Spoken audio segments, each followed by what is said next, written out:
welcome to this weekly update. I'm Julia Lee, an equity strategist from Bell Direct.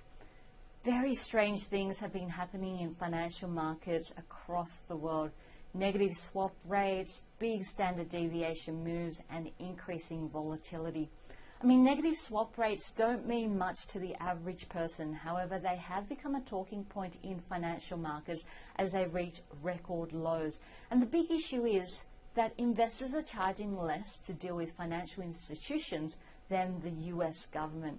I mean, even the financial analysts are confused. Just 1 week after Goldman Sachs came out to abandon 5 out of the top 6 trades for 2016, we've seen this very strange report coming through from Morgan Stanley.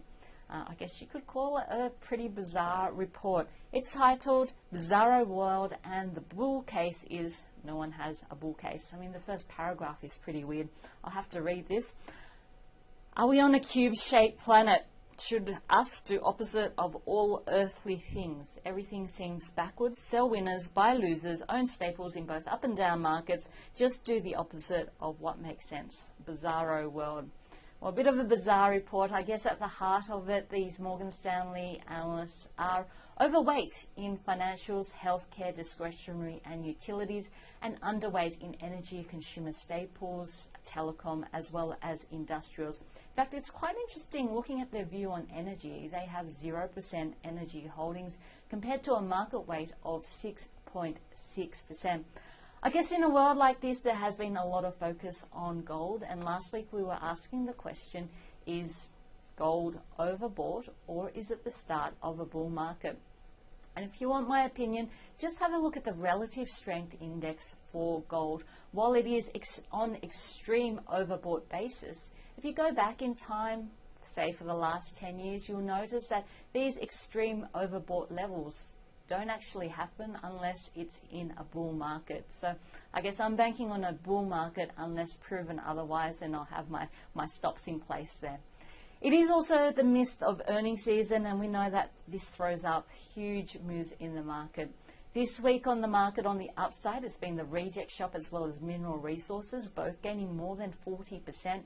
Primary healthcare, which is up by 31%. And then on the downside, Arium has had a horrible week, losing 70% in value as it is in talks with its lenders. 3PL down by 17%, and Bendigo and Adelaide down by 5%. But I guess just having a look at some of these performances, and what is especially clear in the underperformers is that generally there's a negative earnings surprise in the direction of the trend. So in the coming week, let's have a look at some of those stocks that have been outperformers and underperformers coming into their earnings result. So we're going to be looking at performances in the year to date in 2016 so far. On the outperform side, we've seen BC Iron, St. Barbara Mines, BlueScope Steel, South 32, Harvey Norman. All 5 of these stocks are due to report in the coming week. They've gained between 12 to 24% in the year to date.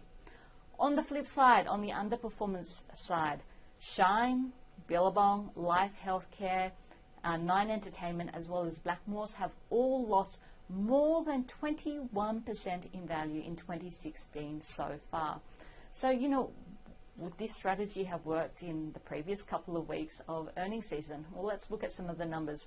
Last week, if you had suspected that earnings surprises would happen in the direction of the underlying trend, well, let's see what would have happened. The results, if you had looked at the top 5 outperformers coming into that week, you would have seen a return of 11.6% for that week.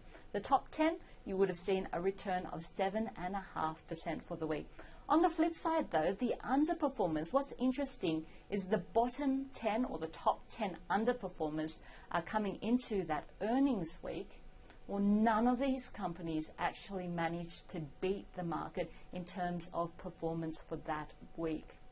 Well, what about the week before? Did it work?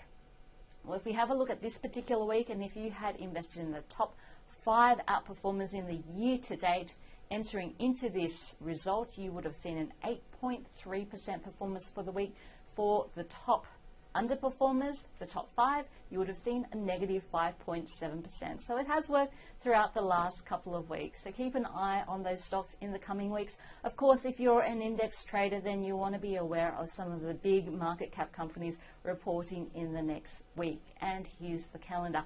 On Monday, we'll see Brambles. On Tuesday, we'll see BHP Billiton. On Tuesday, we'll see QBE Insurance.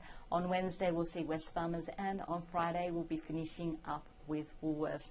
So altogether, it's nice to see a bounce in the markets this week. It's been a good week for the Australian share market, especially seeing that a lot of companies have paid dividends. So the market's up by more than 5%, and on an accumulation basis, if you include the dividends, up by 5%. But I guess the big key for investors is, are we seeing an uptick in a bear market, or is this part of a sustainable rally? And that will be the big question in the week ahead.